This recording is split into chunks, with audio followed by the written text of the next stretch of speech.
क्या कभी ऐसा हुआ है कि आप खड़े हुए हों और एक हॉर्न बजाती हुई गाड़ी आपके पास से गुजर जाए?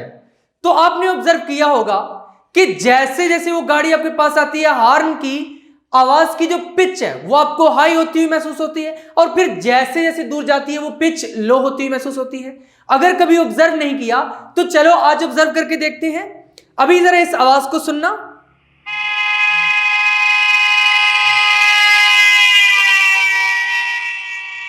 जरूर कभी आपने ये वाली आवाज सुनी होगी। एक मरतबा फिर ऑब्जर्व करते हैं, अभी फिर से देखना, यहां पर ऑब्जर्व करना।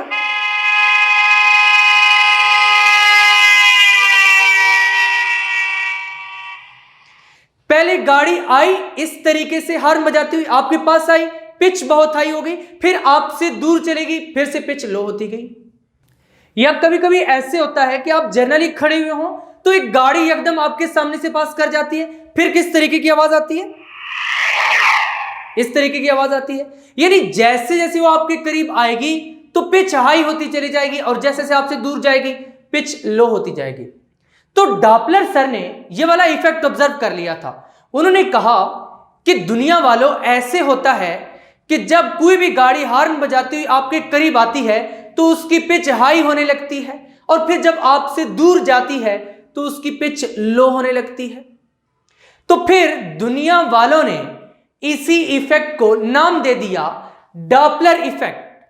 तो लेक्चर को स्टार्ट करने से पहले मैं आपको बताता चलूं कि फिजिक्स इनसाइडर प्लेटफॉर्म पर मैं हूं आपका फिजिक्स टीचर, और हम पढ़ रहे हैं 11th class physics new book chapter number 7, जिसका नाम है वेव्स एंड वाइब्रेशंस। और आज के लेक्चर में हम चैप्टर नंबर 7 का जो आर्टिकल पढ़ने जा रहे हैं, that is article number 7.11 Doppler effect. तो इससे पहले कि आज के इस लेक्चर को स्टार्ट करें, अगर अभी तक आपने फिजिक्स इनसाइड आउट को सब्सक्राइब नहीं किया तो जल्दी से सब्सक्राइब करके बेल आइकन के बटन को क्लिक कर दें, ताकि जैसे ही नेक्स्ट लेक्चर्स अपलोड हों आपको साथ के साथ नोटिफिकेशंस मिलते रहें, और आप एग्जाम्स की बहुत ही अच्छे से तैयारी करके बहुत अच्छे मार्क्स ले सकें। और आज की इस वीडियो को लाइक कर दीजिए ताकि लेक्चर को पूरे मजे से स्टार्ट किया जा सके।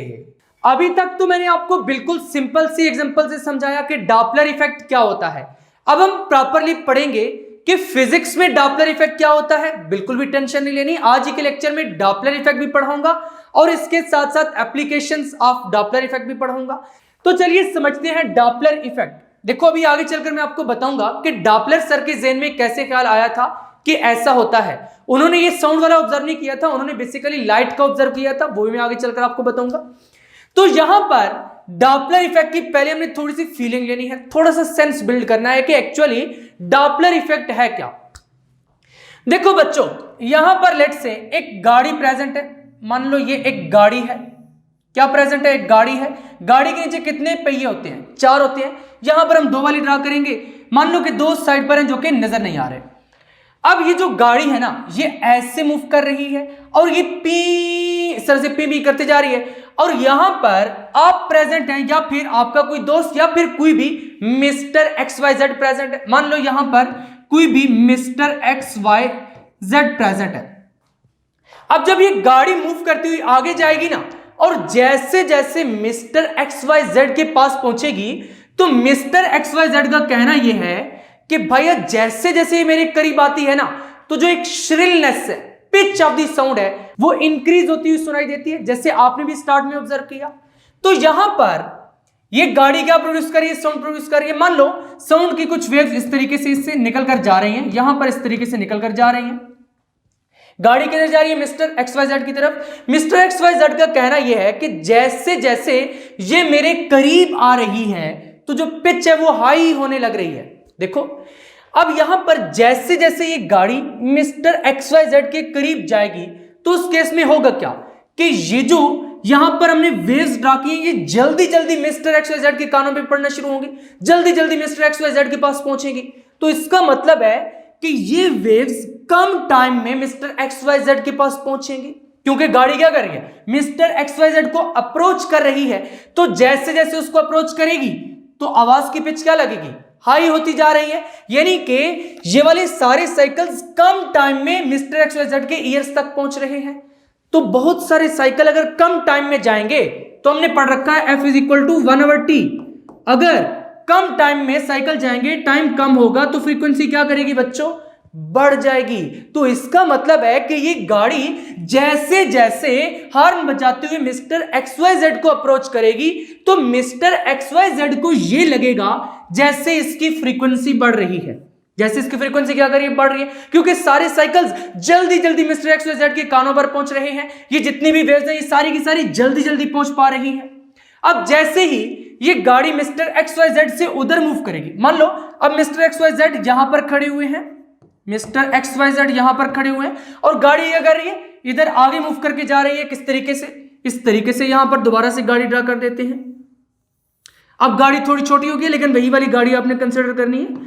यहां पर देखो इस तरीके से ये गाड़ी किधर जा रही है, इधर जा रही है। अभी भी ये साउंड तो प्रोड्यूस कर रही है, लेकिन जैसे जैसे ये मिस्टर एक्स वाई जेड से दूर जाएगी तो यहां पर क्या होगा, जो साइकिल्स पहले मिस्टर एक्स वाई जेड की तरफ जल्दी जल्दी पहुंच रहे थे अब वो देर लगा लगा कर पहुंचेंगे, क्योंकि गाड़ी आगे जा रही है, मिस्टर एक्स वाई जेड यहां पर खड़े हुए हैं, आगे जा रही है। यहां पर जो साइकिल्स हैं ये टाइम गुजरने के साथ साथ जैसे जैसे गाड़ी मूव करती जाएगी ये साइकिल्स क्या होते जाएंगे, ज्यादा टाइम लेंगे मिस्टर एक्स वाई जेड तक पहुंचने में। यानी कि ये वाली जो वेव्स हैं ये सारी की सारी मिस्टर एक्स वाई जेड तक पहुंचेंगी तो सही, लेकिन थोड़ा ज्यादा टाइम लेने लगेंगी। यहां पर फिर इसका मतलब है कि जब टाइम ज्यादा होगा तो फ्रीक्वेंसी क्या हो जाएगी बच्चों, कम हो जाएगी। यानी इस केस में मिस्टर एक्स वाई जेड को ऐसे लगेगा जैसे फ्रीक्वेंसी क्या हो रही है, कम हो रही है, यानी आवाज की पिच कम हो रही है। यहां पर मिस्टर एक्स वाई जेड को ऐसे लगेगा जैसे ये बढ़ रही है। देखो कार तो ऐसे साउंड जनरेट कर रही है, पी कांस्टेंट साउंड जनरेट कर रही है कार, यानी कार जो साउंड जनरेट कर रही है, जो हॉर्न बजा रही है उसकी फ्रीक्वेंसी सेम है, लेकिन कार के मोशन की वजह से मिस्टर एक्स वाई जेड को ऐसा फील हो रहा है जैसे पिच हाई हो लो हो, जैसे फ्रीक्वेंसी चेंज हो पा रही हो, ऐसा ही लग रहा है। क्योंकि जैसे जैसे ये मिस्टर एक्स वाई जेड को अप्रोच करेगी उनको पिच हाई होती हुई महसूस होगी और फिजिक्स कहती है कि फ्रीक्वेंसी बढ़ती हुई महसूस होगी, जैसे मैंने आपको बताया। तो इसका मतलब है ये फ्रीक्वेंसी यहां पर तो चेंज नहीं हो रही, लेकिन मिस्टर एक्स वाई जेड को जो सुनाई पड़ रही है वो चेंज हो रही है। इसका मतलब है एक्चुअल फ्रीक्वेंसी में चेंज नहीं आ रहा, बट जो अपेरेंट फ्रीक्वेंसी है जो कि सुनाई पड़ रही है due to the motion of car, उसकी फ्रीक्वेंसी चेंज होने को लग रही है, यानी कि अपेरेंट फ्रीक्वेंसी चेंज हो रही है। यहां पर एक बात तो समझ आ गई कि अपेरेंट फ्रीक्वेंसी क्या हो रही है, चेंज हो रही है। तो बच्चों यही जो अपेरेंट चेंज इन फ्रीक्वेंसी है ना, due to the relative motion of source और ऑब्जर्वर। अब यहां पर ऑब्जर्वर कौन है, मिस्टर एक्स वाई जेड, यहां पर सोर्स कौन है, ये car, this is source and this is observer, this is observer. जैसे मैं बात कर रहा हूं, मैं बोल रहा हूं, तो मैं क्या हूं, सोर्स हूं। आप सुन रहे हैं, यू आर अ लिसनर, यानी कि आप ऑब्जर्वर हैं, आप मेरी सारी बात को सुन रहे हैं, सारा लेक्चर सुन रहे हैं, तो you are observer. I am a speaker, मैं बोल रहा हूं, मैं सोर्स हूं, यू आर ऑब्जर्वर, आप ऑब्जर्व कर रहे हैं। तो यहां पर इसी तरीके से मिस्टर एक्स वाई जेड भी क्या कर रहे हैं, ये ऑब्जर्व कर रहे हैं, ये सोर्स है जो कि पी इस तरीके का साउंड जनरेट कर रही है। अब यहां पर ऐसे भी तो हो सकता है कि ये कार यहां पर खड़ी हुई हो और मिस्टर एक्स वाई जेड इसके करीब आ रहे हो, तब भी तो मिस्टर एक्स वाई जेड को ऐसे लगेगा कि जैसे जैसे मैं करीब जा रहा हूं तो पिच हाई होती जा रही है। यानी कि अगर मिस्टर एक्स वाई जेड इधर मूव करेंगे तब भी पिच हाई होगी, अगर कार उनकी तरफ मूव करेगी तब भी पिच हाई होती हुई लगेगी। यानी कि यहां पर basically apparent change in frequency आया है, अपेरेंट चेंज इन फ्रीक्वेंसी आया है। क्यों आया है, due to the relative motion of source और ऑब्जर्वर, यानी कार की मूव करने की वजह से या यहां पर ऑब्जर्वर की मूव करने की वजह से फ्रीक्वेंसी में अपेरेंट चेंज फील हो रहा है। तो यही जो अपेरेंट चेंज इन फ्रीक्वेंसी है ना, due to the relative motion between the source and observer, इसको हम कहते हैं बच्चों डॉपलर इफेक्ट। क्या कहते हैं, डॉपलर इफेक्ट। तो यही प्यारी सी डेफिनेशन उठाकर नोट्स पे लिख देते हैं, the apparent change in the frequency, इसको हम क्या कह रहे हैं, पिच भी कह रहे थे। तो अपेरेंट चेंज इन फ्रीक्वेंसी और pitch of waves due to the relative motion between the source and observer. Source कौन थी हमारे पास, कार, और ऑब्जर्वर कौन थे, मिस्टर एक्स वाई जेड जो कि लिसन कर रहे थे। Is called the Doppler effect, यानी कि जब भी अपेरेंट चेंज इन फ्रीक्वेंसी आएगा due to the relative motion between the source and observer, क्या होगा, डॉपलर इफेक्ट होगा। अब आपने ये वाली definition as it is notes में उठाकर लिखनी है। साथ के साथ मैं आपको बताता जाऊंगा क्या क्या आपने नोट्स में लिखना है। पहले जो मैंने किया था वो सारा रफ वर्क था, यहां से आपके नोट्स स्टार्ट होने, आपने साथ के साथ नोट्स में लिखते जाना है। तो बच्चों यहां तक क्या समझ आया? The apparent change in frequency, कौन से वाला? Apparent change in frequency. अब कुछ बच्चे क्या करते हैं, एग्जाम्स में जस्ट चेंज इन फ्रीक्वेंसी लिख देते हैं, लेकिन बेटा चेंज इन फ्रीक्वेंसी नहीं है, it is apparent change in frequency. Car तो कांस्टेंट फ्रीक्वेंसी वाला साउंड जनरेट कर रही थी इस तरीके से पी, लेकिन आपको कैसे लग रहा था? पहले तेज होता हुआ फिर कम होता हुआ, यानी कि पहले पिच हाई होती हुई लग रही थी, फिर पिच लो होती हुई लग रही थी, यानी आपको फील हो रहा था कि चेंज इन फ्रीक्वेंसी आ रहा है। तो इट वॉज अपेरेंट, एक्चुअल नहीं था। तो अपेरेंट का वर्ड क्या है? It is very important. Apparent change in frequency, किसकी फ्रीक्वेंसी? ऑफ वेव्स, वेव्स की frequency due to relative motion between source and observer. तो यहां तक आपको समझ आ चुका है डॉपलर इफेक्ट। अब यहां पर कहानी स्टार्ट होती है कि डॉपलर सर के ज़हन में कैसे ख्याल आया था कि अपेरेंट चेंज इन फ्रीक्वेंसी होता है due to relative motion of observer and source.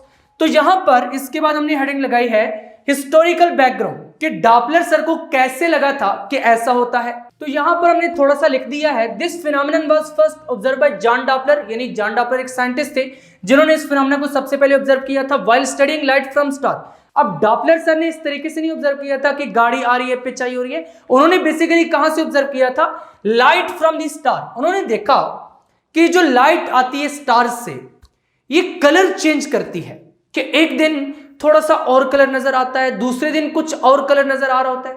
तो वहां से उन्हें लगा कि जब कलर थोड़ा थोड़ा चेंज हो रहा है तो लाजमी तौर पे यहां पर वेवलेंथ में कोई ना कोई चेंज हो रहा है। जब वेवलेंथ में चेंज हो रहा है तो v is equal to F lambda होता है, वहां से f निकाले v over lambda, lambda change होगा तो f भी चेंज होगा। तो वहां से डॉपलर सर के ज़हन में ख्याल आया कि यहां पर फ्रीक्वेंसी का कुछ चेंजिंग आ रहा है, यानी कि यहां पर फ्रीक्वेंसी क्या हो रही है? चेंज हो रही है। तो यही बात लिखी है, he noticed that the frequency of light from the stars sometimes differs slightly from that produced by a similar source on the earth। यानी वो जो लाइट स्टार्स प्रोड्यूस कर रहे हैं, एमिट कर रहे हैं, अगर उसी तरीके की लाइट की सोर्स हम जमीन पर रखें तो वहां पर फ्रीक्वेंसी कुछ डिफरेंट आती है, और वो जो लाइट है जो स्टार से आ रही है उसकी फ्रीक्वेंसी कुछ डिफरेंट मालूम होने लगती है। तो यहां पर उन्होंने ऑब्जर्व ये किया कि यहां पर फ्रीक्वेंसी का कुछ चेंज आ रहा है, समटाइम्स डिफर स्लाइटली, यानी थोड़ी बहुत चेंजिंग आ रही थी। Doppler concluded that this change in frequency of light depends on the motion of stars relative to अर्थ।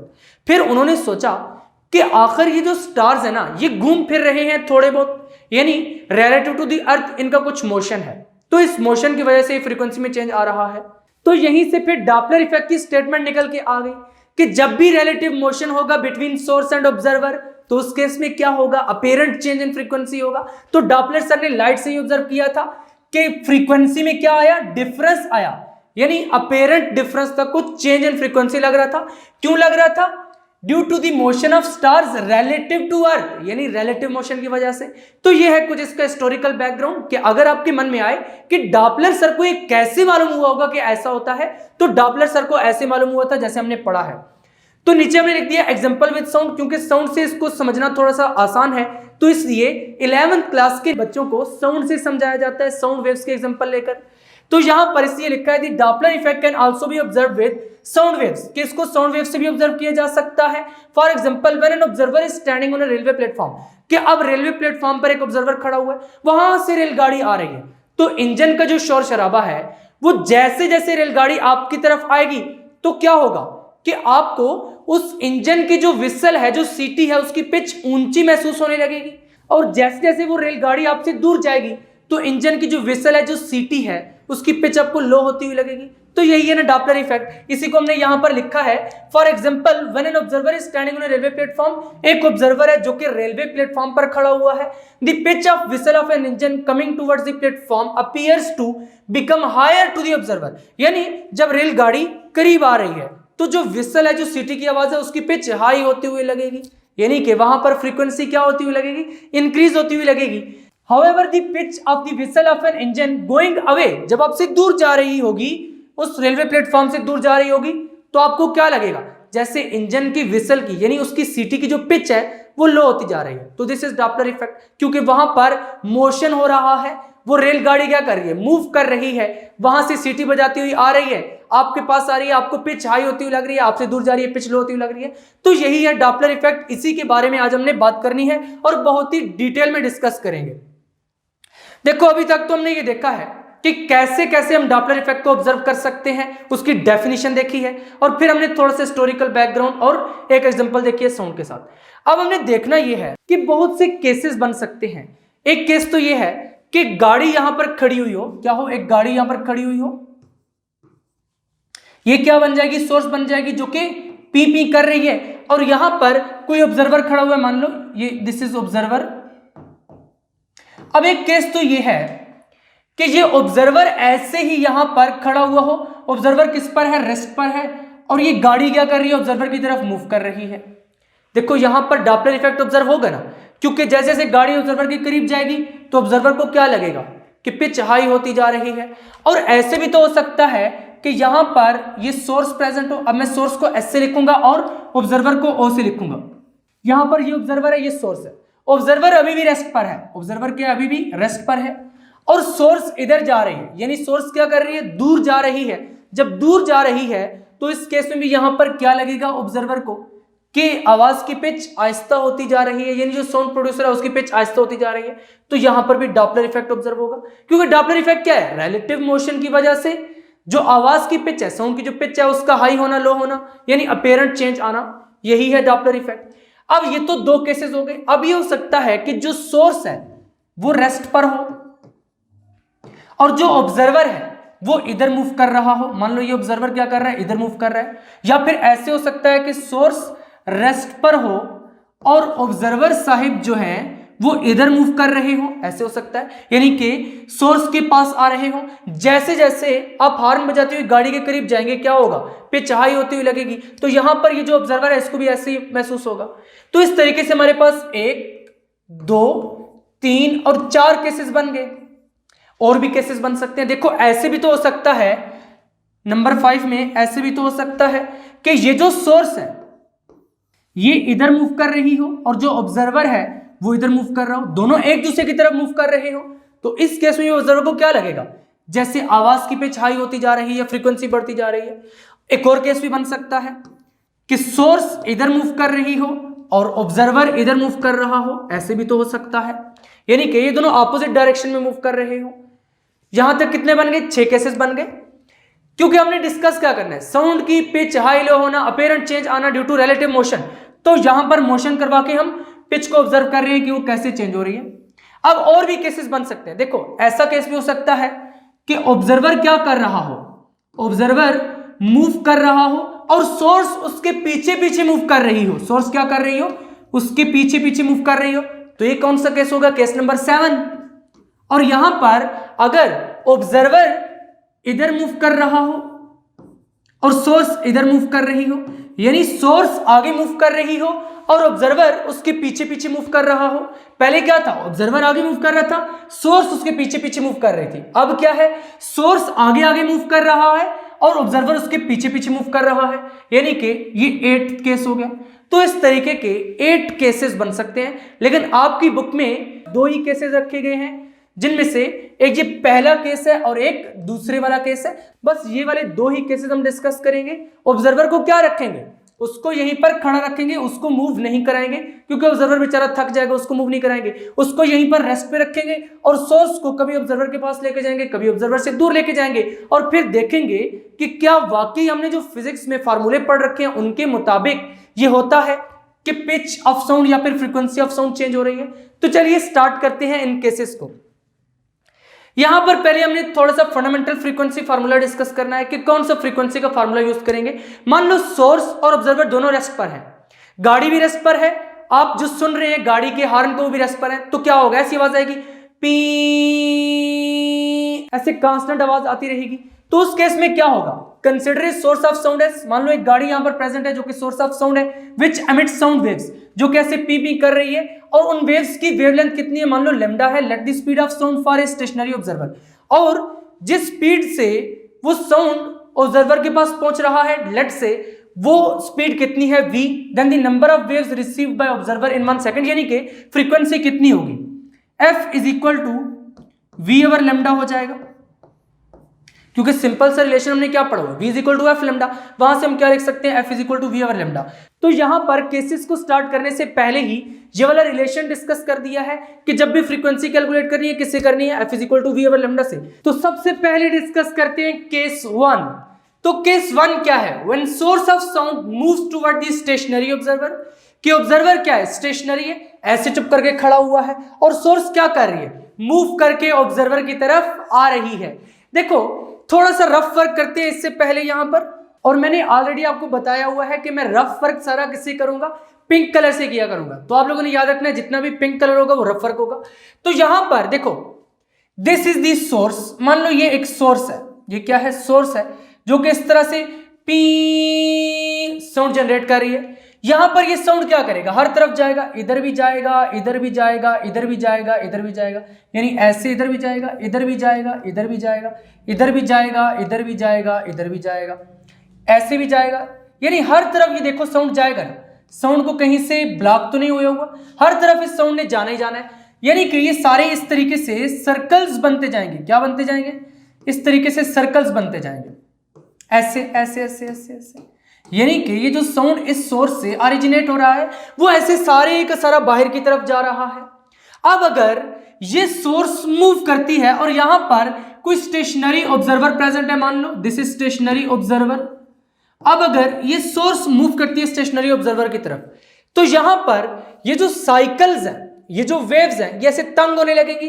किस तरीके से, कुछ इस तरीके से होने लगेंगी, क्योंकि यहां पर एक स्टेशनरी ऑब्जर्वर प्रेजेंट है, कुछ इस तरीके से, दिस इज दी ऑब्जर्वर। इसके ऊपर मैं लिख भी देता हूं ऑब्जर्वर, यहां पर इस तरीके से, दिस इज ऑब्जर्वर। अब देखो ये सोर्स मूव करके जा रही है, सोर्स एस किधर मूव करके जा रही है, इस ऑब्जर्वर की तरफ, इस तरीके से। तो ये जो वेव्स है ये क्या होती जा रही है, कंप्रेस होती जा रही है। यानी कि यहां पर जब वेव्स कंप्रेस हो रही है तो ऑब्जर्वर को कैसा साउंड आने लगेगा, जिसकी पिच हाई होगी, क्योंकि जो पी पी पी है ना, ये ऑब्जर्वर की तरफ आ रही है। जब ऑब्जर्वर की तरफ आ रही है तो पिच हाई होने लगेगी, तो यहां पर क्या लगेगा, पिच हाई होने लगेगा। यानी कि ये वेव्स कंप्रेस हो रही हैं और जल्दी जल्दी ऑब्जर्वर के कानों तक पहुंच रही हैं। तो यहां पर क्या होगा, पिच हाई होती जाएगी, यानी कि वेव्स क्या होती जा रही है, कंप्रेस होती जा रही है। तो हमने यहां पर ये लिखा है when the source moves toward the stationary observer A, कि मान लो एक सोर्स है एस जो कि एक स्टेशनरी ऑब्जर्वर की तरफ मूव करके जा रही है, और ऑब्जर्वर को क्या कहा है, ऑब्जर्वर ए, इसको आप ऑब्जर्वर ए कह दीजिए, विद स्पीड यूएस, इसको आप यूएस कर दीजिए, विद स्पीड यूएस। यहां पर भी मैं लिख देता हूं विद स्पीड यूएस, यानी यूएस स्पीड के साथ ये सोर्स क्या कर रही है, मूव कर रही है। द वेव्स कंप्रेस, तो इस केस में क्या हो रहा है, जो वेव्स हैं वो कंप्रेस होती जा रही है। देखो वेव्स कंप्रेस होंगी, बहुत सारी वेव्स ऑब्जर्वर के कान पे इकट्ठी पड़ेंगी, तो क्या होगा, वहां पर पिच हाई होती जाएगी, resulting in a shorter wavelength. देखो अगर यहां पर मैं इस तरीके से मानूं कि कंप्रेशन रेयरफेक्शन, कंप्रेशन रेयरफेक्शन, तो टू कंप्रेशंस के दरमियान कितना डिस्टेंस होता है, लैम्डा, वेवलेंथ कहते हैं ना। देखो अगर यहां पर ये कंप्रेस होती गई है तो वेवलेंथ क्या होती जाएगी, छोटी होती जाएगी। यहां पर थोड़ा सा रफ वर्क करते हैं अगेन से, देखो ऐसे ऐसे ऐसे ऐसे ऐसे ये वेव्स जा रही है, जैसे जैसे सोर्स मूव करके ऑब्जर्वर की तरफ जाएगी वेव्स क्या होती जाएंगी, कंप्रेस होती जाएंगी, है ना, कुछ इस तरीके से कंप्रेस होती जाएंगी। जब कंप्रेस होती जाएंगी तो वहां पर वेवलेंथ क्या होगी, शॉर्ट होती जाएगी। तो यही वाला सेंटेंस हमने यहां पर लिखा है ना कि वेवलेंथ क्या हो रही है, शॉर्ट हो रही है। अब ये वाली डायग्राम इसी पैटर्न पर आपने अपने नोट्स में भी ड्रा करनी है, बिल्कुल इसी तरीके से। और ये वाला जो सेंटेंस है ये भी आपने लिखना है, यानी ये वाले आपके सारे प्रॉपर नोट्स हैं। जस्ट जो पिंक कलर से मैं करता हूं that is the rough work, या फिर पहले मैं आपको कुछ बता चुका हूं कि ये रफ वर्क था। अब यहां पर हमने क्या करना है, देखो जब ये कंप्रेस हुई है वेवलेंथ क्या हुई है, शॉर्ट हुई है। अब यहां पर ये जो वेवलेंथ कंप्रेस हुई है, शॉर्ट हुई है, कितनी शॉर्ट हुई है, इसको फाइंड करना है। देखो इस केस में हमने बेसिकली करना यह है कि यहां पर हम जो बार बार कह रहे हैं कि जब गाड़ी सोर्स ऑब्जर्वर की तरफ आएगी तो पिच हाई होगी, तो यहां पर केस में हमने बताना यह है कि वाकई मैथमेटिकली ऐसा होगा। यानी हमने ये प्रूव करना है कि इस ऑब्जर्वर ए को जो साउंड सुनाई दे रहा है उसकी फ्रीक्वेंसी ज्यादा है, उसकी फ्रीक्वेंसी ज्यादा है, ये प्रूव करना है, पिच ज्यादा है, फ्रीक्वेंसी ज्यादा है। तो उसके लिए पहले हमें क्या करना पड़ेगा, पहले हमें ये देखना पड़ेगा कि वेवलेंथ में कितनी कंप्रेशन आई है। तो यहां पर फिर हेडिंग को जिस तरीके से लगाएंगे, अमाउंट ऑफ कंप्रेशन, कि वेव्स कितनी कंप्रेस हुई है, तो उसको हमने लिखना है the compression in wavelength is, मान लो compression in wavelength delta lambda है, कंप्रेशन वेवलेंथ कितनी है, डेल्टा लेमडा। यानी कि ओरिजिनल वेवलेंथ जो थी वो लेमडा थी, क्योंकि अब सोर्स ऑब्जर्वर की तरफ मूव कर रही है, वेवलेंथ कंप्रेस हुई है। कितनी कंप्रेस हुई है, मान लो डेट इज डेल्टा लेमडा। तो हमने ऑलरेडी एक बात पढ़ रखी है, v is equal to F lambda. तो यहां पर अगर मैं लेमडा निकालूंगा तो क्या हो जाएगा, v ओवर एफ हो जाएगा। और अभी हमने कहा है कि v क्या होगा, यूएस के इक्वल होगा। यहां पर देखो हमने कहा है यूएस के इक्वल होगा, तो क्या लिखेंगे, delta lambda is equal to US over F, क्योंकि यही बनता है, v ओवर एफ है तो v को हमने यूएस का है तो यूएस ओवर एफ हो जाएगा, क्योंकि सोर्स किस स्पीड के साथ मूव कर रही थी, यूएस के साथ मूव कर रही थी। अब यहां पर नीचे हमने एक सेंटेंस में बता दिया है कि आखिर ये वेवलेंथ कंप्रेस क्यों हो रही है। This occurs because the same number of waves are now confined to a shorter distance due to the motion of source. देखो, अगर पहले ऑब्जर्वर के कान तक 100 वेव्स पहुंच रही थी, कितने टाइम में, मान लो 1 सेकंड में 100 वेव्स पहुंच रही थी। अब जब सोर्स ऑब्जर्वर के करीब आ रही है, अब वही 100 वेव्स जल्दी पहुंचेंगी, यानी क्योंकि वो कंप्रेस हो गई है, वेवलेंथ क्या हुई है, कंप्रेस हुई है, यानी सेम नंबर ऑफ वेव्स जल्दी पहुंची हैं due to the motion of the source. तो यही सेंटेंस यहां पर लिखा है, this occurs because the same number of waves are now confined within a shorter region, यानी स्मॉलर स्पेस में। मान लो पहले सोर्स यहां पर थी, मैं ऑब्जर्वर हूं, ये सोर्स है, इसने 100 वेव्स जनरेट की, वो मेरे कानों तक पहुंच रही है। अब जैसे जैसे मेरे करीब आएगी, वो 100 की 100 वेव्स क्या होंगी, कंप्रेस होती जाएंगी, कंप्रेस होती जाएंगी, कंप्रेस होती जाएंगी, यानी वो शॉर्टर स्पेस में फिर कन्फाइन हो जाएंगी। यही बात लिखी है, this occurs because the number of waves are now confined to a shorter distance. क्यों कन्फाइन हुई है, क्योंकि सोर्स ने क्या किया है, मूव किया है ऑब्जर्वर की तरफ। तो यहां तक आपको ये तो समझ आ चुका है कि कंप्रेशन इन वेवलेंथ कितनी आई है। अब आगे चलते हैं, आगे हमने क्या डिस्कस करना है, ऑब्जर्व्ड वेवलेंथ। देखो, अब एक तो वो वेवलेंथ है जो कंप्रेस हो चुकी है, अब ऑब्जर्वर ए को जिस वेवलेंथ की वेव्स मिल रही है वो कितनी है। अब ऑब्जर्वर ए है तो मान लो that is lambda A, that is lambda A. Original wavelength कितनी थी, वो लेमडा थी। देखो, ओरिजिनल वेवलेंथ लेमडा थी, उसमें से कितनी कंप्रेस हो गई, डेल्टा लेमडा कंप्रेस हो गई, डेल्टा लेमडा क्या हो गई, कंप्रेस हो गई। तो बाकी कितनी रह जाएगी, lambda minus delta lambda, lambda minus delta lambda. जैसे मान लो आपके पास एक स्प्रिंग है, उस स्प्रिंग की टोटल लेंथ कितनी है, लेमडा है। मान लो स्प्रिंग की टोटल लेंथ लेमडा है, उसको कंप्रेस किया है, एक साइड से आपने दबा दिया, अब उसकी लेंथ कम हुई है, उसमें कितनी कमी आई है, मान लो डेल्टा लेमडा कमी आई है, बाकी कितनी रह गई है। अब जो आपके पास बाकी लेंथ रह गई वो कितनी रह गई है, लेमडा में से डेल्टा लेमडा माइनस करने के, थोड़ा सा बना के बता देता हूं, रफ वर्क है तो किस कलर से करेंगे, पिंक कलर से। मान लो इस तरीके का आपके पास क्या है, एक स्प्रिंग है, स्प्रिंग की टोटल लेंथ कितनी है, मान लो दिस इज लेमडा। जस्ट समझाने के लिए, यहां पर साउंड वेव से स्प्रिंग नहीं है, स्प्रिंग जस्ट समझाने के लिए बात कर रहा हूं। अब मान लो स्प्रिंग क्या हुआ है, कंप्रेस हुआ है, कंप्रेस होके यहां पर इतना कंप्रेस हुआ है, मान लो this is delta lambda compress हुआ है। अब जो बाकी आपके पास ये स्प्रिंग रह गया वो कितना रह जाएगा, क्योंकि दिस वाज लेमडा, अगर लेमडा में से मैं ये चीज निकाल दूं तो बाकी ये रह जाएगा, दिस इज लेमडा ए। तो ये कितना रह जाएगा, लेमडा माइनस डेल्टा लेमडा, क्योंकि वेवलेंथ कंप्रेस हुई थी, और कितनी कंप्रेस हुई थी, डेल्टा लेमडा। ओरिजिनल कितनी थी, लेमडा, अब आप तक कितनी पहुंच रही है, वो इतनी पहुंच रही है मान लो, तो कितनी हो जाएगी, lambda A is equal to lambda minus delta lambda. यहां पर अब अगर मैं डेल्टा लेमडा की वैल्यू पुट कर दूं, कौन से वाली, जो यहां पर अभी हमने निकाली थी, ये डेल्टा लेमडा की वैल्यू, ये कितनी थी, यूएस ओवर एफ। तो यहां पर लेमडा ए किसके इक्वल हो जाएगा, lambda A is equal to lambda minus delta lambda कितना था, यूएस ओवर एफ। तो यहां पर सिंस करके लिख दीजिए, delta lambda is equal to US over F. यहां पर अब हम लेमडा की वैल्यू भी जो पुट कर सकते हैं, क्योंकि ऑलरेडी हमने पढ़ा है v is equal to F lambda, तो वहां से अगर लेमडा निकालेंगे तो वो क्या हो जाएगा, v ओवर एफ। तो यहां पर इट्स मीन कि मैं lambda A is equal to यहां पर v ओवर एफ भी पुट कर सकता हूं, हमने स्टार्ट में ही पढ़ा था v over F minus US over F. तो यहां पर मैं क्या लिख दूंगा, since lambda is equal to v over F. यहां से अब अगर एलसीएम लेकर सॉल्व करें तो क्या हो जाएगा, lambda A is equal to F और ऊपर क्या रह जाएगा, v माइनस यूएस। तो यहां पर हमने वो वेवलेंथ निकाल ली है जिस वेवलेंथ की साउंड वेव ऑब्जर्वर तक पहुंच रही है, क्योंकि वेवलेंथ क्या हो गई थी, कम हो गई थी। अब कम होकर कितनी रह गई है, डेल्टा लेमडा क्या था, कितनी कम हुई है, कम होकर कितनी रह गई है, वो क्या था बेसिकली लेमडा ए। तो lambda A is equal to V minus US over F. Here delta lambda is decrease in wavelength. यहां पर हमने जो डेल्टा लेमडा लिखा है ये बेसिकली क्या है, डिक्रीज इन वेवलेंथ, यानी जो वेवलेंथ डिक्रीज हुई है and is called Doppler shift. और बच्चों इसी डेल्टा लेमडा को हम प्यारा सा नाम देते हैं डॉपलर शिफ्ट। ये आपने याद रखना है, Doppler shift is very important concept, यानी जो चेंज इन वेवलेंथ आया है दैट इज डॉपलर शिफ्ट। अब हम आगे चलते हैं और फ्रीक्वेंसी कैलकुलेट करते हैं कि वो जो अपेरेंट फ्रीक्वेंसी ऑब्जर्वर ए की ईयर्स तक पहुंची है वो कौन सी है।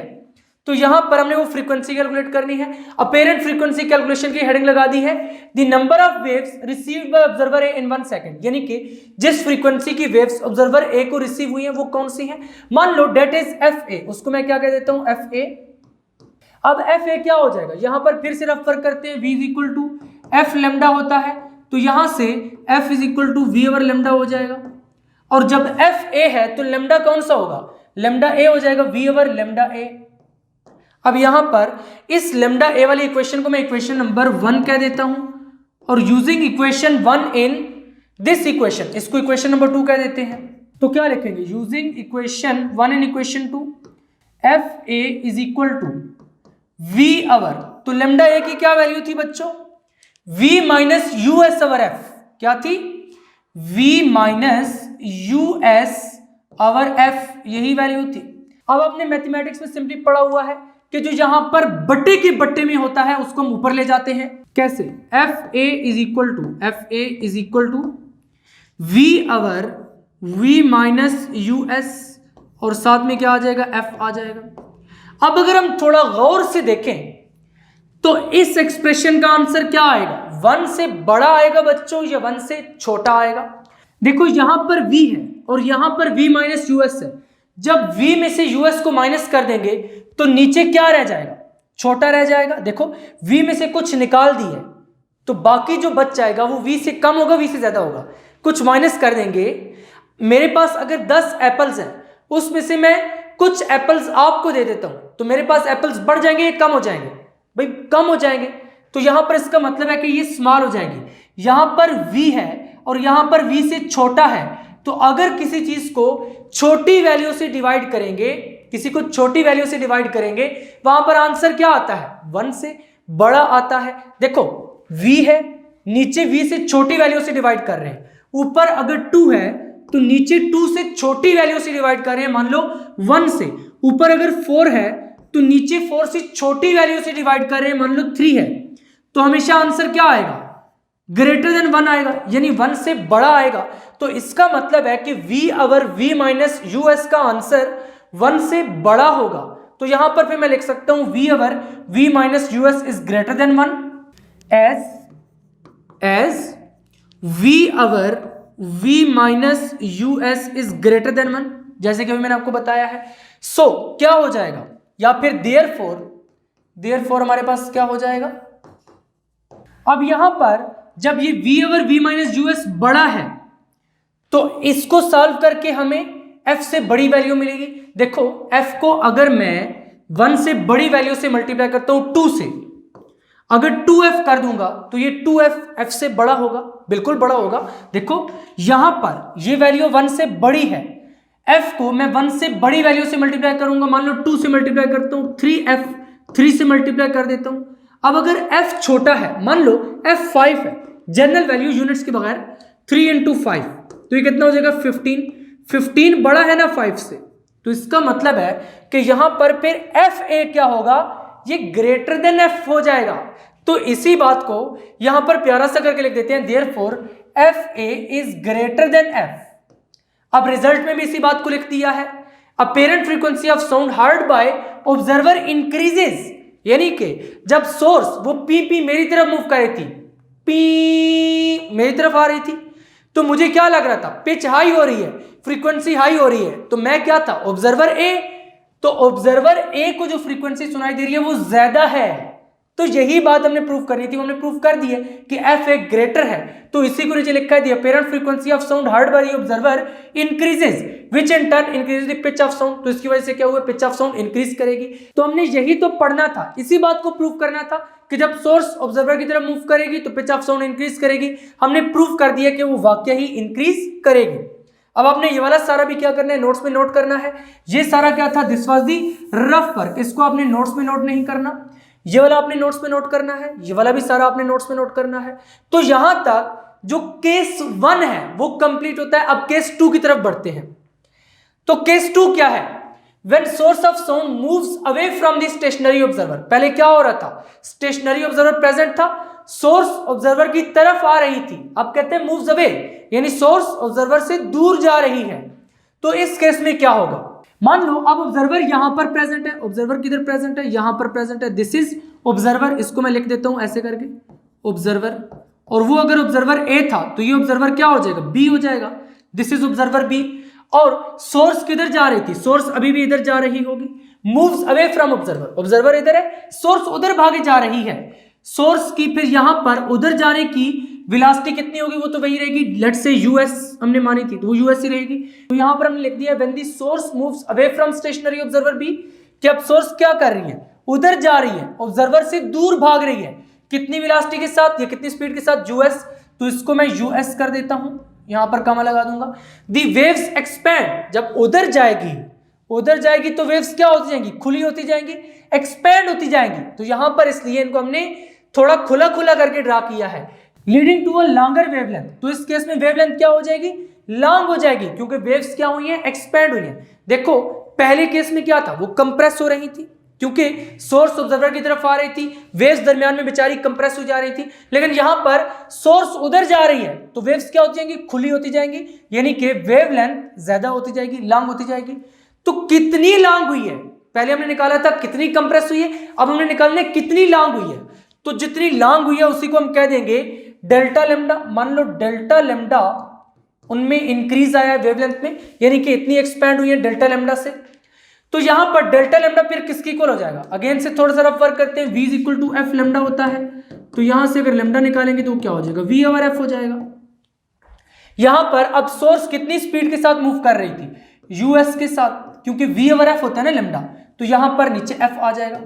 इसी बात को हमने लिखा है कि एक्सपेंशन क्यों हुई है, क्योंकि यहां पर सोर्स क्या कर रही थी, ऑब्जर्वर से दूर जा रही थी। This happens because the same number of waves are now spread, कि अगर 100 वेव्स यहां पर सोर्स मेरी तरफ भेज रही थी, अब ये अगर दूर जा रही है तो वही 100 वेव्स क्या हो जाएंगी, स्प्रेड हो जाएंगी, यानी कि सेम नंबर ऑफ वेव्स हैं बट वो अब क्या हो गई है, स्प्रेड हो गई है, अवर एक ग्रेटर डिस्टेंस, ज्यादा डिस्टेंस पर। तो पहले हमने डेल्टा लैम्डा कैलकुलेट करना था, वो तो कर लिया। इसके बाद हमने क्या करना है, इसके बाद हमने वो जो एक्सपैंड होकर रह गई है, फिर से स्प्रिंग वाला केस लेते हैं। देखो ये स्प्रिंग वाली एग्जांपल जेन्युइन नहीं है, जस्ट समझाने के लिए मैं आपको दे रहा हूं ताकि आपको अच्छे से समझ आ सके। मान लो यहां पर अगेन से हमारे पास स्प्रिंग है, अब के केस में हमने स्प्रिंग को थोड़ा सा खींच दिया है, क्या कर दिया है, खींच दिया है, इस तरीके से मान लो खींच दिया है, थोड़ा लंबा हो गया। अगर पहले ये था लेमडा, अब खींच कर इसकी लेंथ लेट से लेमडा बी हो गई, कितनी हो गई है बच्चों, लेमडा बी। यहां पर अब अगर मैं इस लेमडा बी को लिखना चाहता हूं तो वो किसके इक्वल होगा, lambda B is equal to this lambda plus delta lambda हो जाएगा, क्योंकि यहां पर इंक्रीज हुई है लेमडा, ये वाला डेल्टा लेमडा इसमें प्लस होगा तो हमें क्या मिल जाएगा, लेमडा बी। तो ये पिंक वाला क्या था, रफ वर्क। अब मैं बीएस लेवल पर जब स्टूडेंट्स को समझाता हूं ना तो वेव्स ड्रा करके समझाता हूं, ऐसे ऐसे ऐसे ऐसे ऐसे। लेकिन क्योंकि आप लोग अभी छोटे बच्चे हैं, फर्स्ट ईयर वाले स्टूडेंट्स हैं, तो आपको थोड़ा मैं सिंपल करके समझा रहा हूं स्प्रिंग की एग्जांपल लेकर। ये स्प्रिंग जस्ट माइंड में रखने के लिए है, इसको लिखना नहीं है नोट्स में, जस्ट मैंने इसलिए समझाया है कि आपको यहां पर ये कैलकुलेशन समझ आ सके। यहां पर फिर लेमडा बी किसके इक्वल हो गया, लेमडा प्लस डेल्टा लेमडा के, तो मैं लिख देता हूं lambda B is equal to lambda plus delta lambda. और ये हमारे पास क्या है, ऑब्जर्व्ड वेवलेंथ, यानी जिस वेवलेंथ की वेव्स ऑब्जर्वर की तरफ पहुंच रही है, क्योंकि अब ये दूर जा रही है तो अब जिस वेवलेंथ की वेव्स ऑब्जर्वर तक पहुंच रही है वो कौन सी है, लेमडा बी। तो lambda B is equal to lambda plus delta lambda है।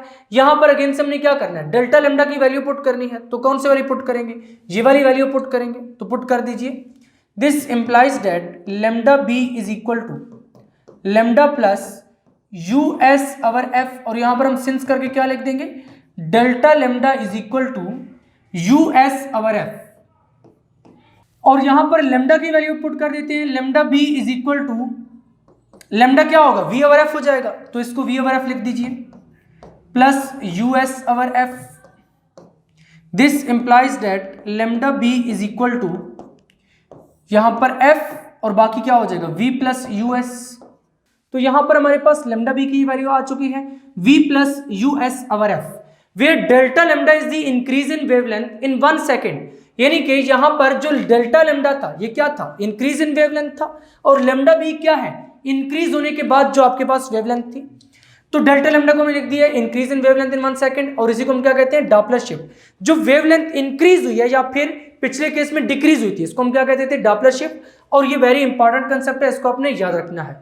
अब इस केस में हमने वो वाली फ्रीक्वेंसी निकालनी है जिस फ्रीक्वेंसी का साउंड ऑब्जर्वर भी सुन रहा था, तो उसको हम क्या कह देंगे, एफ बी कह देंगे। इस तरीके से F B is equal to, F is equal to V over lambda होता है तो वी ओवर लेमडा बी हो जाएगा। ऊपर हेडिंग इसी तरीके से लगाएंगे, अपेरेंट फ्रीक्वेंसी कैलकुलेशन, यानी number of waves received by observer B. जो फ्रीक्वेंसी है, जिस फ्रीक्वेंसी की वेव ऑब्जर्वर बी रिसीव कर रहा है वो क्या होगी, वी ओवर लेमडा बी। यहां पर अब हमने क्या करना है, इसको इक्वेशन नंबर 3 कह देना है, और इस इक्वेशन नंबर 3 से लेमडा बी की वैल्यू उठाकर इस इक्वेशन नंबर बी में डाल देनी है।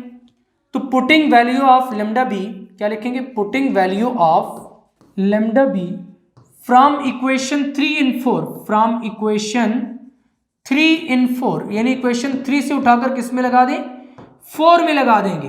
तो यहां पर हमारे पास क्या बन जाएगा, F B is equal to V over lambda B क्या है, what is lambda B, V plus U S over F, यानी कि v plus U S over F हो जाएगा। तो यहीं से this implies that F B is equal to, ये f ऊपर चला जाएगा तो क्या बन जाएगा, v अवर u plus U S into F हो जाएगा। यहां पर अब बच्चों अगर आप लोग देखें तो ये जो ब्रैकेट में चीज है ये आपको आंसर लेस देन 1 देगी या ग्रेटर देन 1 देगी।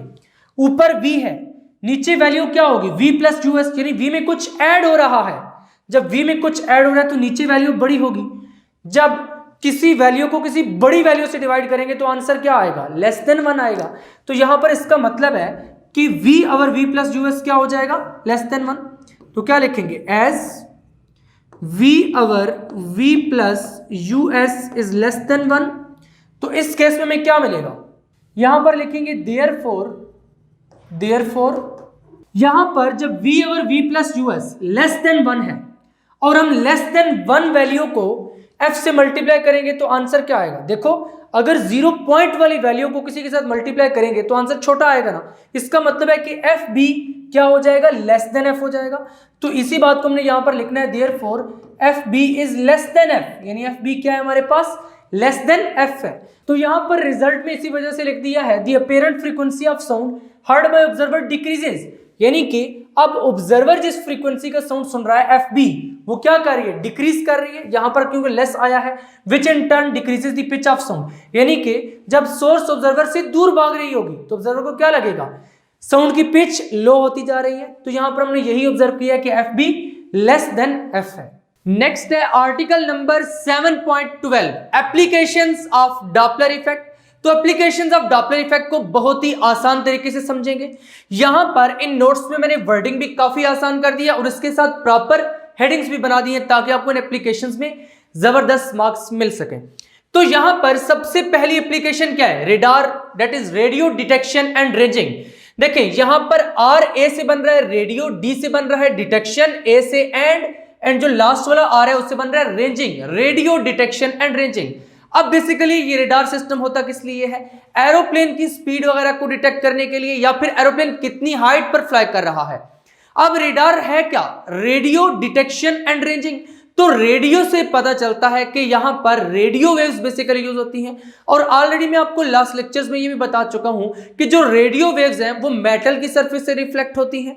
तो यहां पर हमने इसी तरीके से लिखा है, radar is a device that transmits and receive radio waves, यानी कि रेडार एक ऐसी डिवाइस है जो कि रेडियो वेव्स को ट्रांसमिट करता है और फिर रिसीव करता है। अब जैसे ही वो रेडियो वेव्स जाकर एरोप्लेन की सरफेस से टकराती हैं तो वहां से रिफ्लेक्ट बैक होती हैं।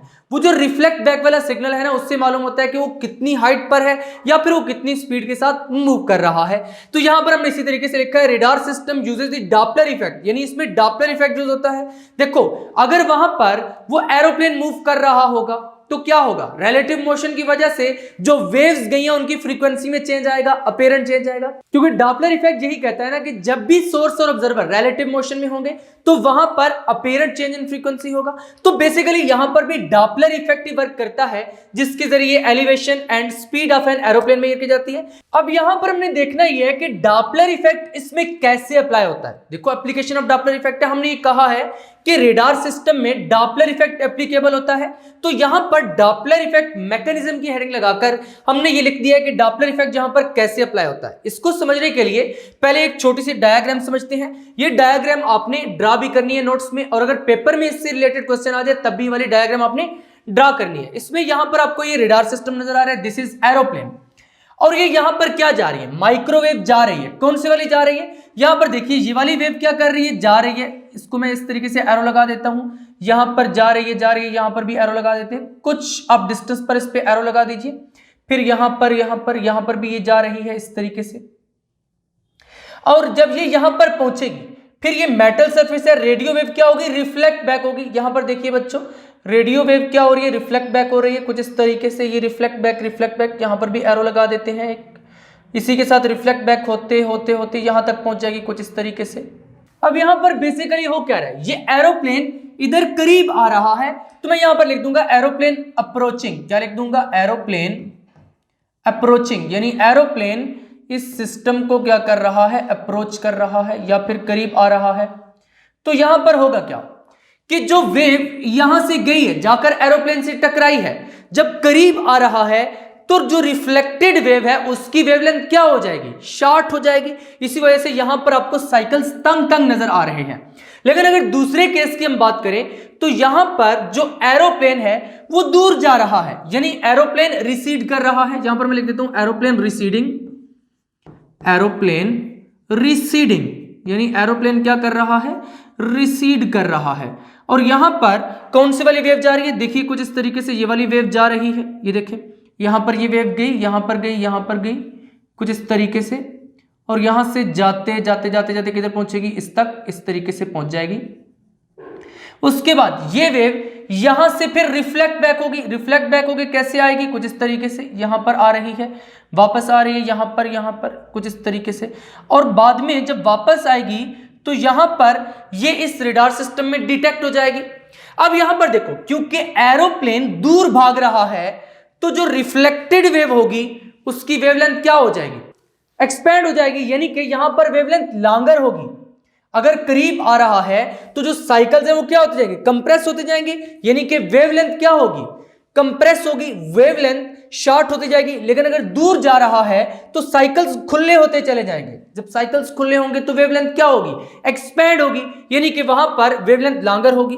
तो इसी कंसेप्ट को हमने यहां पर लिख दिया अपनी वर्डिंग में, if an aeroplane approaches the radar, अगर एरोप्लेन रेडार सिस्टम को अप्रोच कर रहा है, the wavelength of the reflected wave becomes shorter, तो वहां पर वेवलेंथ क्या हो जाएगी, शॉर्ट हो जाएगी, क्योंकि साइकिल्स क्या हो रही है, कंप्रेस हो रही है।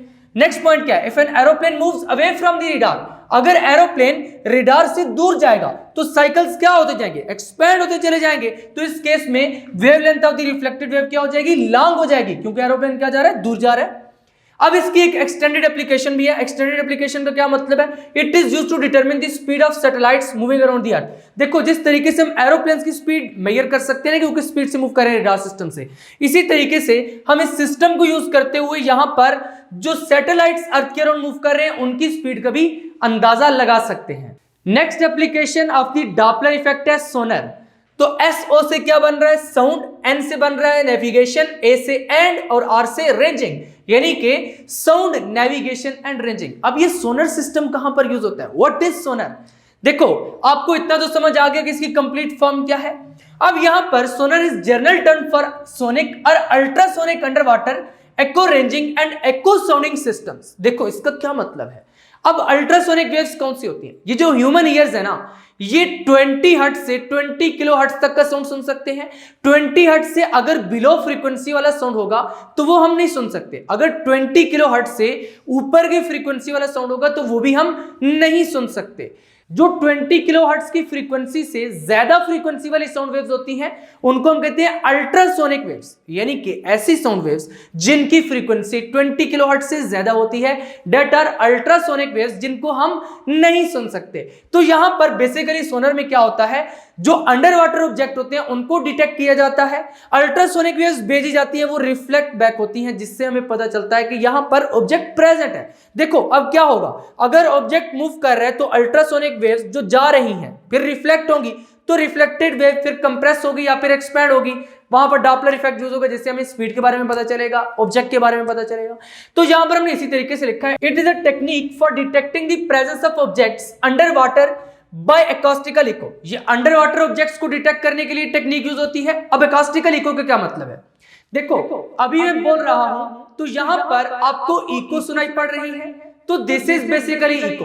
तो यहां पर जो अल्ट्रासोनिक वेव्स होती हैं वो भी इसी तरीके से रिफ्लेक्ट बैक होती हैं, तो बेसिकली एकॉस्टिकल इको का फिनोमेना प्रोड्यूस होता है। नेक्स्ट है कोर प्रिंसिपल, यानी कि इस सोनर सिस्टम में कोर प्रिंसिपल क्या होता है, जब एप्लीकेशन ऑफ डॉपलर इफेक्ट है तो कोर प्रिंसिपल डॉपलर इफेक्ट ही होगा।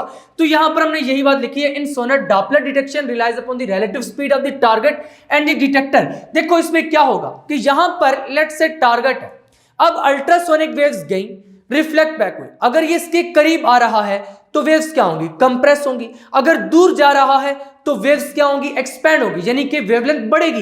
तो यहां पर हमने इसी बात को लिखा है, it uses Doppler effect where an apparent frequency changes, यानी कि जब साइकिल्स बड़े होते जाएंगे तो फ्रीक्वेंसी क्या हो जाएगी, कम होती जाएगी, जब साइकिल्स कंप्रेस होते जाएंगे तो फ्रीक्वेंसी क्या होगी, बढ़ती जाएगी, क्योंकि ज्यादा साइकिल कम टाइम में आ रहे हैं, कम स्पेस में आ रहे हैं, फ्रीक्वेंसी बढ़ गई है, वेवलेंथ क्या हो गई है, कम हो गई है। तो यहां पर basically this is Doppler effect कि अपीरेंट चेंज इन फ्रीक्वेंसी आया है जब सोर्स या फिर ऑब्जर्वर मूव कर रहे होंगे, यानी सोर्स या टारगेट मूव कर रहे होंगे, अल्ट्रासोनिक वेव्स गई जाकर टकराई, वहां से रिफ्लेक्ट बैक हुई, जब करीब आ रहा होगा तो वेव्स क्या होंगी, कंप्रेस होंगी, जब दूर जा रहा होगा तो वेव्स एक्सपैंड होंगी, जब वेव कंप्रेस होंगी, एक्सपैंड होंगी, वेवलेंथ चेंज होगी, तो F is equal to V over lambda होता है, लैम्डा चेंज होगा तो F चेंज होगा, यानी अपीरेंट चेंज इन फ्रीक्वेंसी आएगा।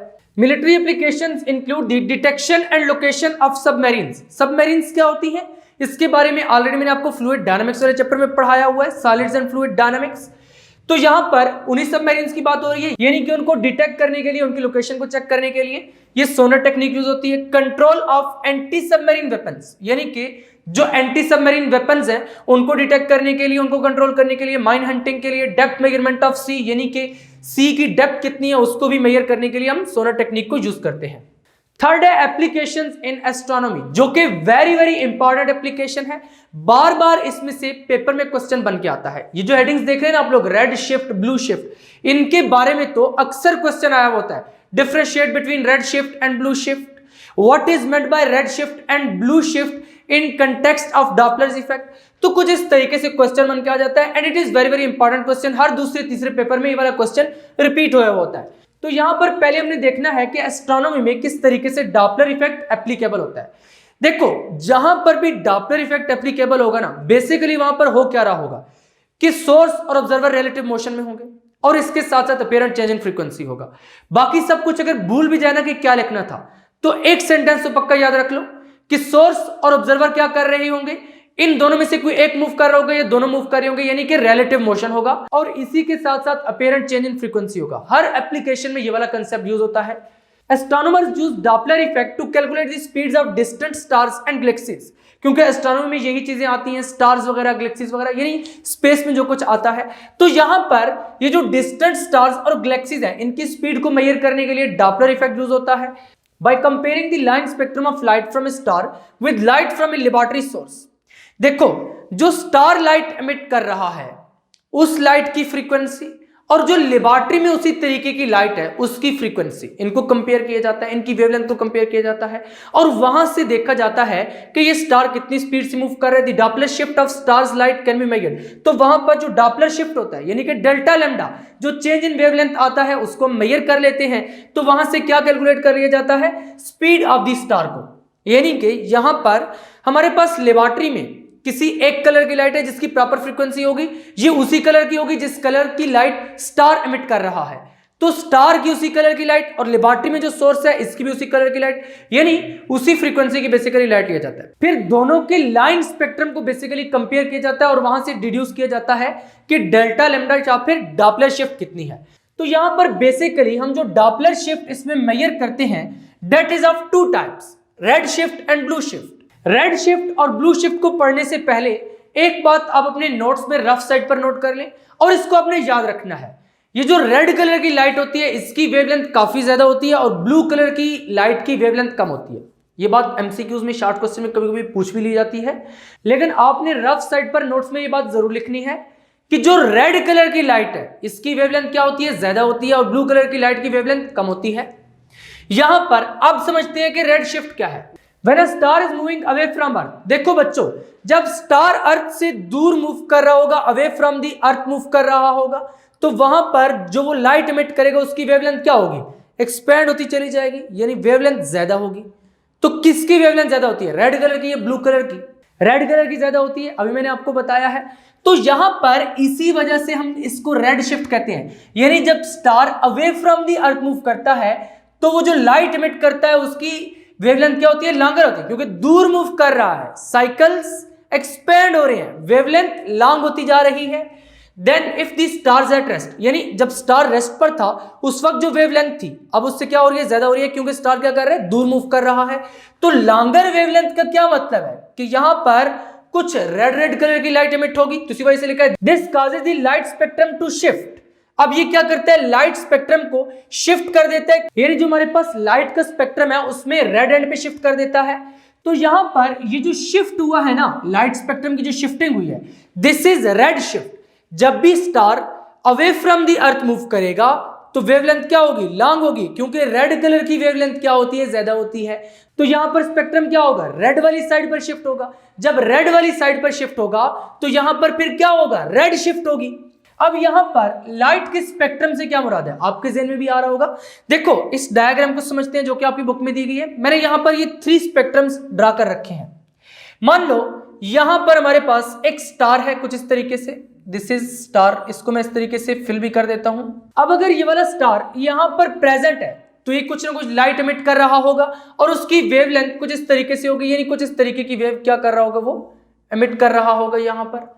अब यहां पर लेट से जो स्टार है वो इससे दूर जा रहा है, क्योंकि हम रेड शिफ्ट पढ़ रहे हैं, when star moves away from the earth surface. तो मान लो स्टार किधर जा रहा है, away from the earth surface जा रहा है, away from the earth surface कुछ इस तरीके से जा रहा है।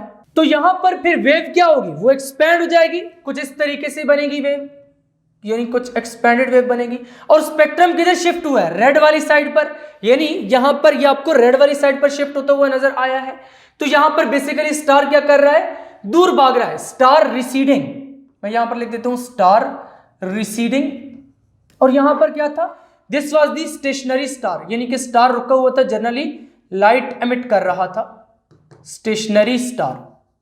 अब ब्लू शिफ्ट को भी यहीं से ऑब्जर्व कर लेते हैं, फिर डेफिनेशन भी पढ़ लेंगे।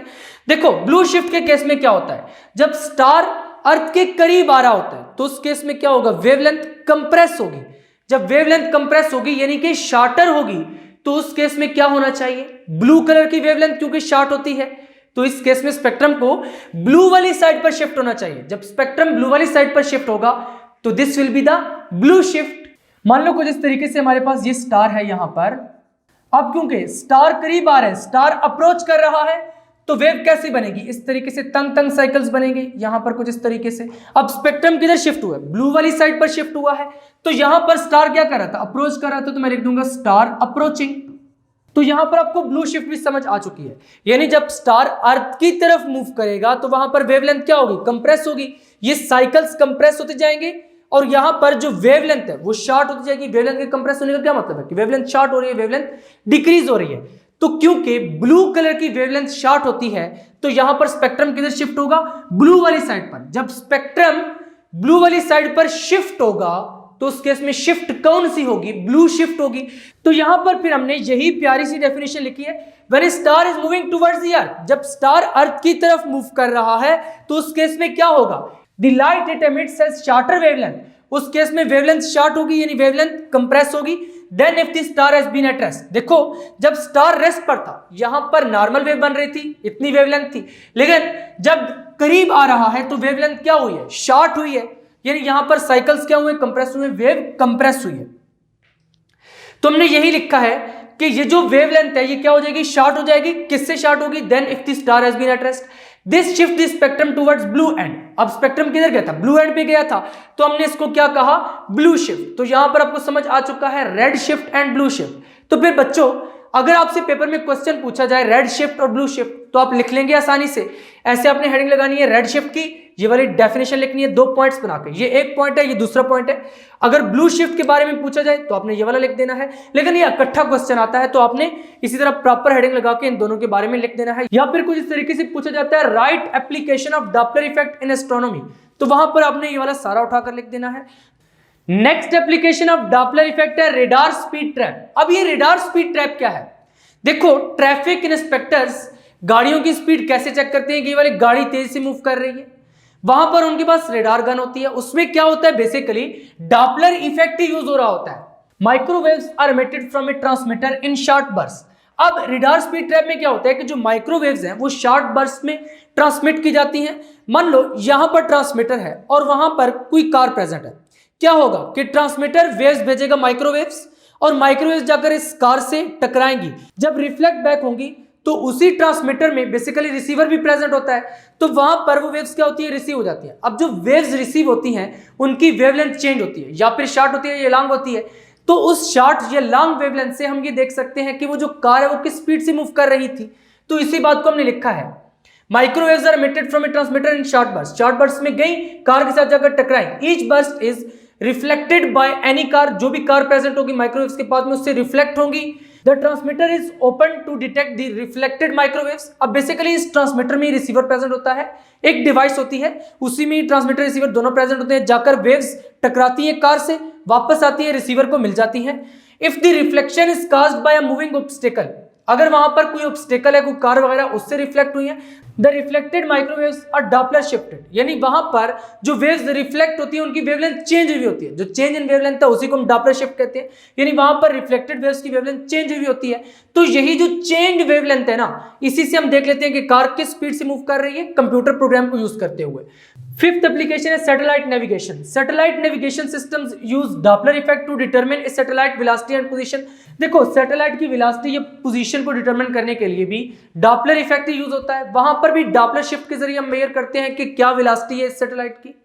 बेसिक प्रिंसिपल ये रहता है, वेव गई जाकर टकराई, रिफ्लेक्ट बैक हुई, जो वेव रिफ्लेक्ट बैक होगी उसकी वेवलेंथ चेंज होगी, यानी वहां पर डॉपलर शिफ्ट होगी और उस डॉपलर शिफ्ट के जरिए हम क्या कर लेंगे, वेलोसिटी पोजीशन वगैरह मेजर कर लेंगे।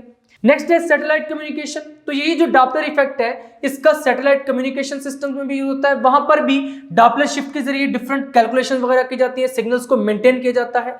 Next application of Doppler effect है डॉपलर रेडार। अब डॉपलर रेडार बेसिकली क्या करता है, ये विंड की स्पीड को डिटरमिन करता है और प्रेसिपिटेशन पैटर्न्स को।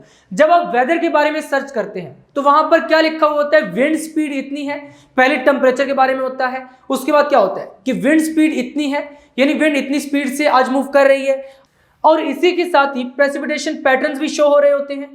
अब ये जो प्रेसिपिटेशन पैटर्न्स हैं ये शो होते कैसे, देखो लेट्स से कोई भी प्रेसिपिटेशन का एग्जांपल लेते हैं, कोई रेन ड्रॉप्स हैं या फिर कोई थंडरस्टॉर्म है, बर्फबारी है।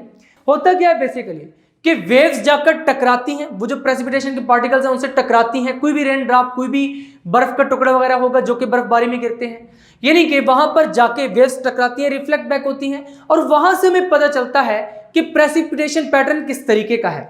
तो इसी तरीके से यहां पर भी लिखा है the Doppler shift also assist in measuring the velocity and deformation of earth surface, यानी कि वेलोसिटी और डिफॉर्मेशन ऑफ अर्थ सरफेस को भी हम इससे मेजर कर सकते हैं। वहां पर भी मेन प्रिंसिपल ये होगा, वेव्स जाएंगी, टकराएंगी, रिफ्लेक्ट बैक होंगी, और रिफ्लेक्टेड बैक वेव्स की वेवलेंथ चेंज होगी, डॉपलर शिफ्ट होगी, और उस डॉपलर शिफ्ट के जरिए हम क्या कर लेंगे, मेजरमेंट कर लेंगे, जो कि हमने करनी है वेलोसिटी की या फिर लोकेशन की।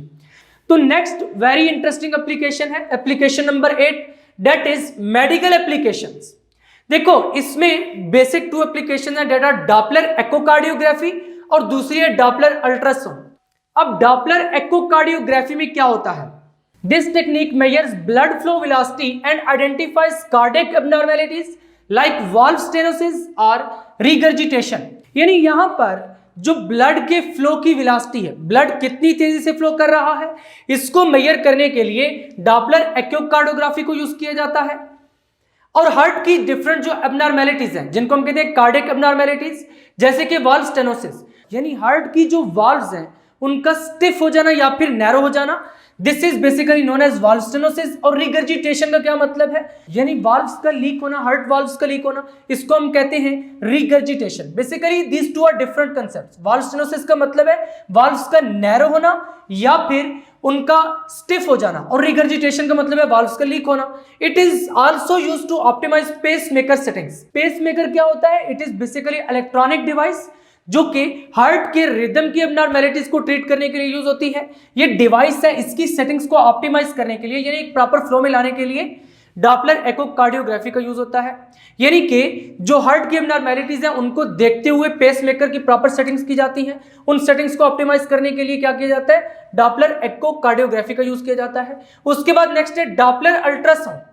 This method measures blood flow and computes cardiac output, यानी कार्डियक आउटपुट को मेजर करने के लिए और ब्लड फ्लो को मेजर करने के लिए। देखो, अगर हार्ट की हेल्थ को जानना है तो वहां पर हमें क्या करना पड़ेगा, डॉपलर अल्ट्रासाउंड करना पड़ेगा, जिसके जरिए हमें यह पता चलेगा कि कितनी कार्डियक आउटपुट है और ब्लड किस स्पीड के साथ फ्लो कर रहा है। It also detects vascular stenosis और ब्लॉकेजेस, यानी कि जो नर्व्स में ब्लॉकेज हो जाती है उसको डिटेक्ट करने के लिए, और इसके साथ साथ जो नर्व्स नैरो हो जाती हैं या फिर स्टिफ हो जाती हैं इसको डिटेक्ट करने के लिए क्या किया जाता है, डॉपलर अल्ट्रासाउंड को यूज किया जाता है। तो basically these were the medical applications of Doppler effect. तो यहां पर डॉपलर इफेक्ट की एप्लीकेशन भी कंप्लीट होती हैं। उम्मीद है कि तमाम एप्लीकेशंस आपको अच्छे तरीके से समझ आ चुकी होंगी। अब आपने इन एप्लीकेशंस को इसी तरीके से प्रॉपर्ली अपने नोट्स में नोट करना है और हेडिंग्स बनाकर नोट करना है।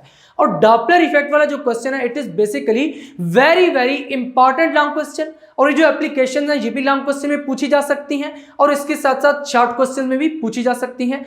तो आपने इस आर्टिकल को बहुत ही अच्छे तरीके से तैयार करना है, डॉपलर इफेक्ट को भी और डॉपलर इफेक्ट की एप्लीकेशंस को भी। तो फाइनली आज का लेक्चर यहीं पर एंड होता है। अगर अभी तक आपने फिजिक्स इनसाइड आउट को सब्सक्राइब नहीं किया तो जल्दी से सब्सक्राइब करके बेल आइकन के बटन को क्लिक कर दें, ताकि जैसे ही नेक्स्ट लेक्चर्स अपलोड हों आपको साथ के साथ नोटिफिकेशंस मिलती रहें और आप एग्जाम्स की बहुत ही अच्छे से तैयारी करके बहुत अच्छे मार्क्स ले सकें। मिलेंगे नेक्स्ट लेक्चर में, तब तक के लिए अल्लाह हाफिज।